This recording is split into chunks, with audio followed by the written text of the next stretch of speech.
தேகத்தை உயிர் மறந்தாலும், உயிரை மேவிய உடல் மறந்தாலும், கற்ற நெஞ்சனைகள் மறந்தாலும், கண்கள் நின்று இமைக்க மறந்தாலும்.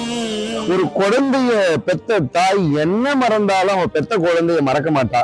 ஆனா ஒருவேளை அந்த தாயே அவளுடைய குழந்தைய மறந்தாலும், ஒரு குழந்தை என்ன ஆனாலும் தனக்கு பாலூட்டி வளர்த்த தாயை மறக்காது. ஒருவேளை அந்த குழந்தை தன்னுடைய தாயவே மறந்தாலும், கற்ற நெஞ்சகம் அது என்னென்னலாம் வித்தைகளை கத்துக்குச்சோ அதையெல்லாம் இந்த நெஞ்சம் மறந்து போனாலும், அவ்வளவு ஏன் இந்த கண் இமைக்கிறதுக்கு இந்த இமை கூட மறந்து போனாலும் கூட, இறைவா நல்ல தவம் செய்கிறவர்கள் நெஞ்சிலே நமசிவாயமாய் இருக்கிற எம்பெருமானே உன்னை நான் எப்பையும் மறக்க மாட்டேன் அப்படின்னு சொல்ற பாடல் தான் இந்த பாடல். இது எழுதினது யார் தெரியுமா?